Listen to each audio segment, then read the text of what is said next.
EVM जो हैं इनमें एक प्रोग्रामेबल मेमोरी होती है क्योंकि सिंबल लोडिंग करी जाती है और इसलिए इनको मैनिपुलेट किया जा सकता है अगर आप कोई उसमें मैलिशियस प्रोग्राम डाल दें। ईवीएम और वीवीपैट से जुड़े मामले में सुप्रीम कोर्ट ने शुक्रवार को सभी याचिकाओं को खारिज कर दिया।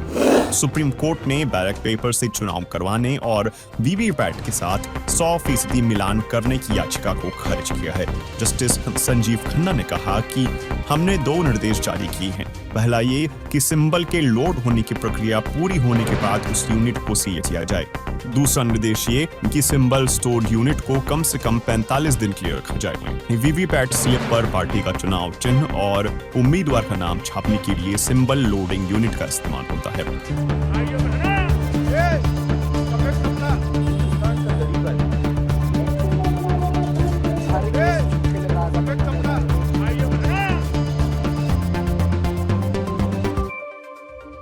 सुप्रीम कोर्ट ने कहा कि अगर वेरिफिकेशन के दौरान ये पाया गया कि ईवीएम के साथ छेड़छाड़ हुई है तो चुनाव आयोग उम्मीदवारों को उनकी फीस लौटाएगा।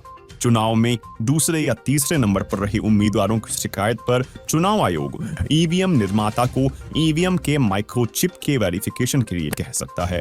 कोर्ट के फैसले के बाद वरिष्ठ वकील प्रशांत भूषण ने कहा कि ईवीएम में ऐसी मेमोरी होती है जिससे छेड़छाड़ की जा सकती है, इसलिए वीवीपैट की जांच करनी चाहिए। हम लोगों का ये कहना था कि ये ईवीएम जो हैं इनमें एक प्रोग्रामेबल मेमोरी होती है क्योंकि सिंबल लोडिंग करी जाती है और इसलिए इनको मैनिपुलेट किया जा सकता है अगर आप कोई उसमें मैलिशियस प्रोग्राम डाल दें।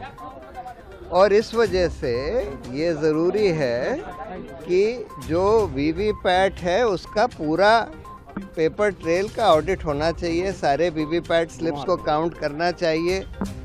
और क्योंकि वीवीपैट में भी काला शीशा लगा दिया गया था तो इस वजह से हम लोग ये कह रहे थे कि या तो उसका ट्रांसपेरेंट शीशा करिए और या नहीं तो उसको जो स्लिप जो प्रिंट होती है वोटर के हाथ में देकर और उसको उसमें बैलेट बॉक्स में डालकर और उसकी काउंटिंग कर लीजिए। सुप्रीम कोर्ट ने ये सारी हमारी मांगें को ठुकरा दिया है और ये बोला है कि अच्छा इलेक्शन कमीशन इसको एग्जामिन करे कि सारे बैलेट पेपर्स पर अगर हम वो डाल दें मार्क,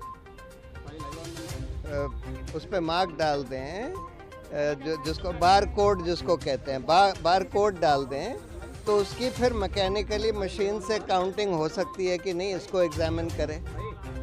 और दूसरा उन्होंने ये बोला है कि सिंबल लोडिंग यूनिट जो होती है जिससे symbol loading constituency by constituency करी जाती है उसको कम से कम 45 दिन तक चुनाव सील करके रखा जाए और चुनाव के बाद कम से कम 45 दिन तक रखा जाए, जिससे कि अगर कोई इलेक्शन पिटीशन फाइल होती है, कोई उसकी कोर्ट मांग करता है तो उसको देखा जा सके।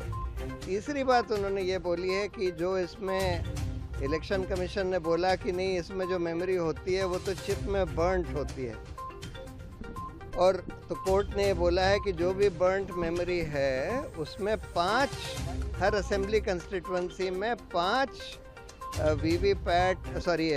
ईवीएम यूनिट्स की बर्न्ट मेमोरी को एग्जामिन करने का नंबर 2 या नंबर 3 कैंडिडेट दरखास्त दे सकता है और उसको फिर एक टेक्निकल टीम एग्जामिन करेगी, लेकिन उसका खर्चा उस कैंडिडेट को देना होगा जो उसकी मांग करता है। ये कह के उन्होंने ये सारी पिटीशन डिस्पोज ऑफ कर दी। इससे पहले सुप्रीम कोर्ट ने ईवीएम के जरिए डाले गए सभी वोटों का वीवीपैट के साथ मिलान के लिए आग्रह करने वाली याचिकाओं पर बुधवार को फैसला सुरक्षित रखा था। जस्टिस संजीव खन्ना और जस्टिस दीपांकर दत्ता की पीठ ने कहा था कि कुछ विषयों पर स्पष्टीकरण की जरूरत है क्योंकि ईवीएम के बारे में बार बार पूछे जाने वाले सवालों के जो जवाब आयोग की तरफ से दिए गए हैं उसमें बहुत कुछ साफ नहीं है। ईवीएम भारत में चुनाव प्रक्रिया का सबसे महत्वपूर्ण अंग बन गई है। करीब 2 दशक से हर संसदीय और विधानसभा चुनाव में इन्हें इस्तेमाल किया जाता है। ईवीएम का मतलब है इलेक्ट्रॉनिक वोटिंग मशीन, साधारण बैटरी पर चलने वाली एक ऐसी मशीन जो मतदान के दौरान डाले गए वोटों को दर्ज करती है और वोटों की गिनती भी करती है। ईवीएम को लेकर कई राजनीतिक दल आपत्ति जताते रहे हैं।